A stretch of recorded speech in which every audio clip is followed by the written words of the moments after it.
Welcome back to Market on Close. I'm Marley Kayden. Some final thoughts on the session today. Precious metals booking declines as that global sell-off in tech sparked a coordinated sell-off across safe haven assets.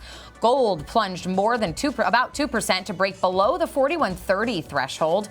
Silver took an even harsher blow, sliding almost 6% to test a fresh 6-month low that was below $62 an ounce as sector deleveraging amplifies the macro pressure. This aggressive downturn comes as the street rapidly reprices as hawkish FOMC dot plot signals, with the CME FedWatch tool now pricing in an 89% probability of a December rate hike. Bank of America says that its previous $6,000 target for gold looks unlikely now because the inflation backdrop remains what they call uncomfortable, likely driving tighter monetary policy. Deutsche Bank said that, quote, the hawks are driving out bulls in the gold market, revising its price target to $4,300 an ounce in Q3 if the Fed stays on hold, while highlighting the risk that Fed hikes could take gold as low as $3,800 an ounce.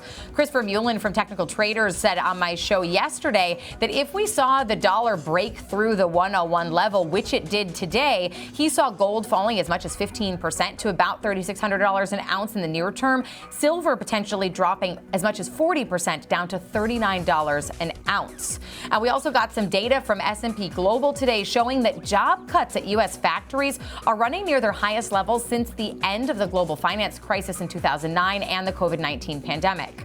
While the June flash manufacturing index beat estimates at 55.7, economists are warning that growth is being temporarily buoyed by artificial inventory hoarding amid widespread supply chain delays. Manufacturers have now slashed headcounts in 3 of the past 4 months, explicitly citing a painful squeeze from soaring raw material costs and fading global demand. As we head into tomorrow, of course, Micron earnings coming our way after the closing bell. The stock pulled back significantly today, closing down about 13%, still up more than 275% year to date, though. Expectations are high for Micron as it had several upward revisions to its estimates in recent weeks.